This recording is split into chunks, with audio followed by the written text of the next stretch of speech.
Happy birthday to you.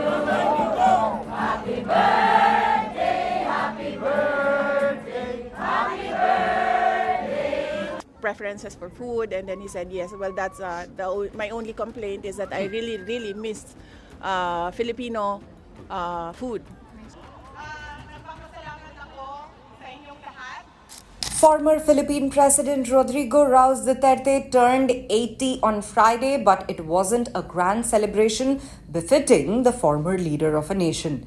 Instead, Duterte spent his milestone birthday inside the International Criminal Court detention facility in the Hague of Netherlands, which is a stark contrast to the presidential grandeur he once commanded. The very court he vowed would never try him now holds him in its sterile, tightly regulated prison complex, which is a dramatic fall for a man once dubbed the Punisher for his ruthless approach to governance. Just over 3 weeks earlier, Duterte was arrested at Manila's Ninoy Aquino International Airport after an ICC arrest warrant was issued for him in connection with his controversial drug war. His detention marked a sharp shift from his earlier defiance towards the international legal body. Back in 2019, Duterte dismissed the possibility of facing trial in the ICC, saying you must be stupid when asked about the charges. He emphasized that he would only face a trial at a Philippine court under Filipino judges and prosecutors, dismissing the idea of being questioned by Caucasian officials.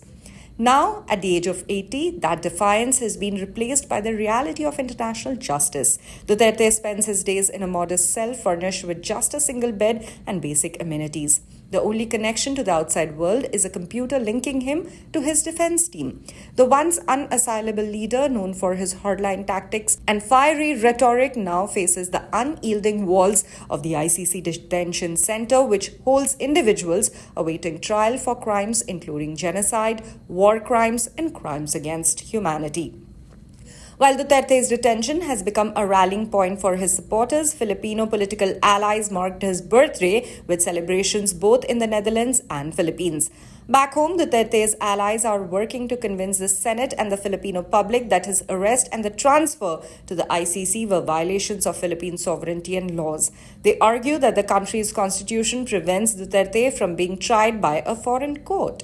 On the day of his birthday, Duterte's close ally, Senator Ronald Bato de la Rosa, who's a former police chief who oversaw the drug war and could face similar charges at the ICC, posted a message on Facebook expressing solidarity with the former president.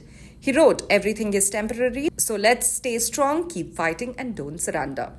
Rodrigo Duterte's daughter and Philippine Vice President Sara Duterte, who has been vocal in her support for her father, also issued a statement on the birthday thanking their supporters and acknowledging that their solidarity has helped ease the challenges her father now faces.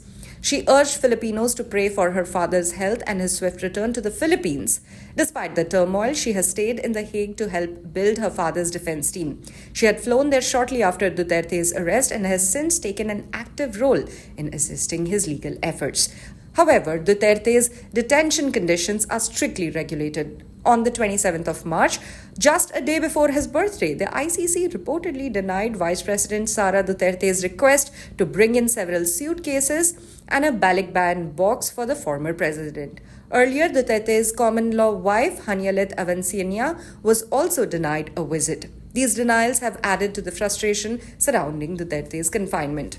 Meanwhile, Duterte's legal defense team, led by prominent international lawyer Nicholas Kaufman, remains optimistic. Kaufman has stated that he is very confident that Duterte will be acquitted at the earliest stage of the legal proceedings. As the former president marks his 80th year, his life has taken an unexpected turn. Once a man of power and defiance, Duterte now faces the reality of international justice, which is a stark reminder that even the most powerful figures are not beyond the reach of law. For more updates on Duterte, stay tuned to the official YouTube channel of the Indian Express.